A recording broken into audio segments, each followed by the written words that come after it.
Assalamualaikum warahmatullahi wabarakatuh. Mohon maaf mengganggu waktunya teman-teman.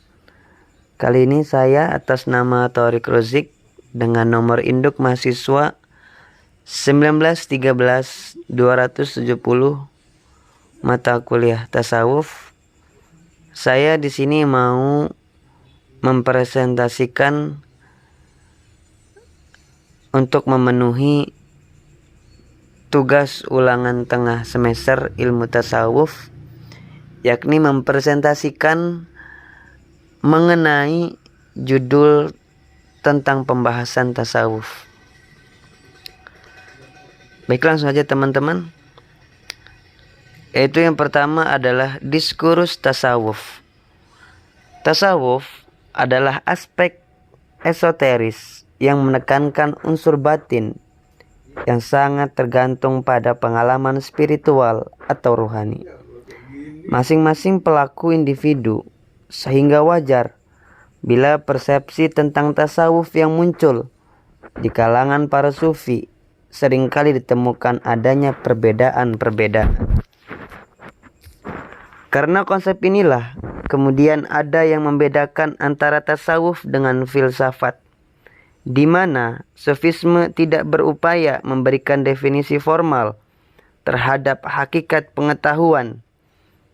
Sufisme tidak menggunakan logika analisis dalam rangka mengenal hakikat dan esensi pengetahuan.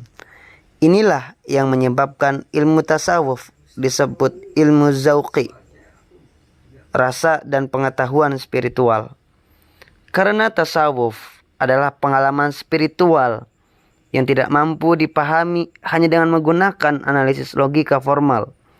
Diperlukan adanya pendekatan fenomenologi yang ingin memahami perilaku manusia dari kerangka berpikir perilaku itu sendiri.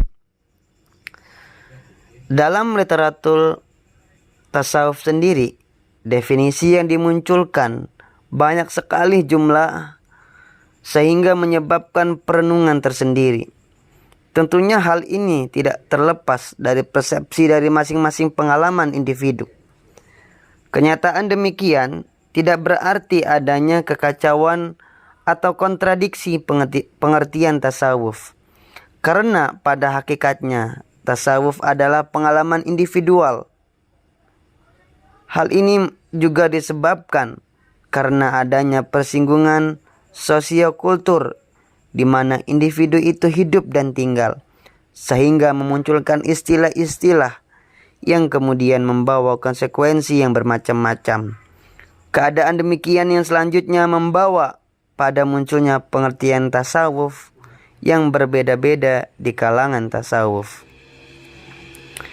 Kemudian pembahasan yang kedua yakni tentang pengertian tasawuf. Banyak sekali definisi dari tasawuf. Bahkan menurut As-Suhrawardi mengakui tasawuf memiliki 100 definisi.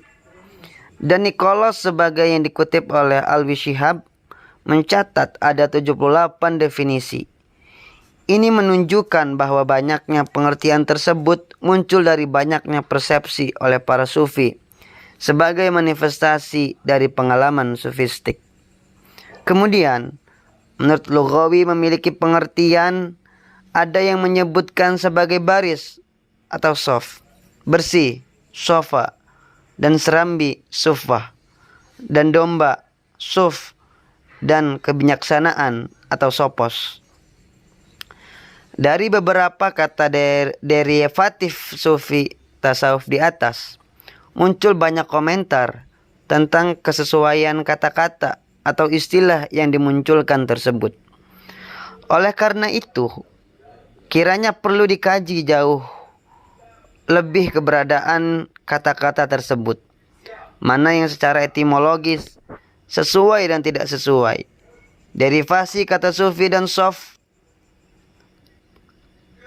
kurang tepat disebabkan ada beberapa pertimbangan sebagai berikut. 1. Pernyataan kaum sufi nanti di akhirat akan berada di barisan depan di hadapan Allah, tidak didukung oleh nas yang kuat. Yang kedua, seandainya kata sufi diambil dari kata sof, yang benar bukan sufi, melainkan sofi.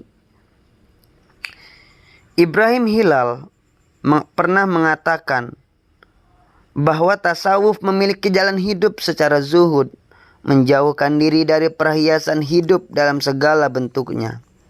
Tasawuf itu adalah bermacam-macam ibadah, wiridan lepas, berjaga di waktu malam dengan memperbanyak sholat dan wirid, sehingga lemahlah unsur jasmania dalam diri seseorang, dan semakin kuatlah unsur ruhaniyah atau jiwanya.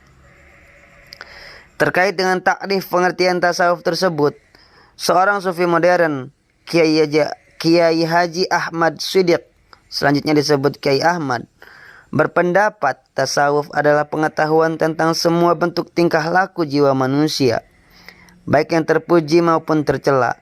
Kemudian, bagaimana membersihkannya dari yang tercela itu dan menghiasinya dengan yang terpuji. Bagaimana menempuh jalan kepada Allah, berlari secepatnya menuju kepada Allah. Dengan demikian, titik penekanan ajaran tasawuf sebenarnya adalah moral, sehingga dapat dipahami bahwa tasawuf adalah moral itu sendiri, baik moral manusia kepada Tuhan, manusia dengan sesamanya, dan manusia dengan lingkungannya. Dari beberapa definisi di atas, dapat diketahui bahwa tasawuf merupakan suatu upaya pendekatan diri kepada Allah Subhanahu wa Ta'ala melalui kesadaran murni dengan mempengaruhi jiwa secara benar untuk melakukan berbagai latihan-latihan, baik secara fisik maupun mental, dan dengan melakukan berbagai ibadah sehingga aspek uluhiyah dan ruhaniyah dapat menunggaki aspek duniawiyah dan jasadiyah. Mungkin itulah presentasi yang dapat saya sampaikan. Apabila terjadi kekeliruan serta kesalahan, itu semua datangnya dari saya. Mungkin cukup sekian yang dapat saya sampaikan. Wabillahi taufiq wal hidayah. Assalamualaikum warahmatullahi wabarakatuh.